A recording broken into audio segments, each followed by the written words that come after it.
అయిపోయిందంటే ఇదొక రకమైన పిచ్చ. ఈ పిచ్చతో జరిగే వార్తా ప్రచారం.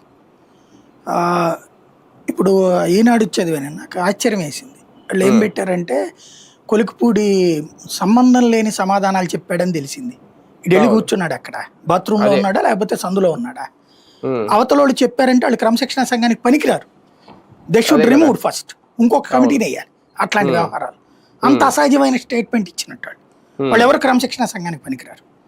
నెంబర్ 2 వచ్చేటప్పటికి ఇంకొక ఏది తిరువూరు ఎన్నికల్లో ఓట్లు తెప్పించడానికి కేసినేని చిన్ని చేసిన కృషి గురించి ఆ సంఘం వాళ్ళు ఎక్స్ప్లెయిన్ చేశారట. అట్లాంటప్పుడు ఇంకా వాళ్ళు అనవసరం కదా క్రమశిక్షణ సంఘానికి, అలా ఎక్స్ప్లెయిన్ చేయడానికి వాళ్ళు ఉంది అక్కడ. బేసిక్ గా లోపం ఎవరు జరుగుతోంది అన్నటువంటిది తేల్చి చెప్పడానికి.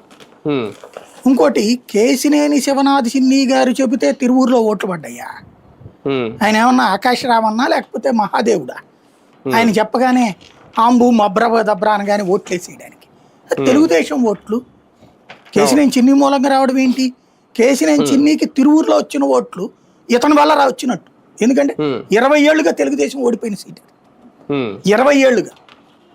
కోనేరు రంగారావు అక్కడే కదా, 2004లో కోనేరు రంగారావు, ఆ తర్వాత గెలిచిన కోనేరు రంగారావు తిరువూరు నుంచినే కదా ఆయన. మరి ఆ తర్వాత వైఎస్ఆర్ కాంగ్రెస్ పార్టీ గెలుస్తూ వచ్చింది. మరి అంటే 4 టర్ముల నుంచి లేదు కదా.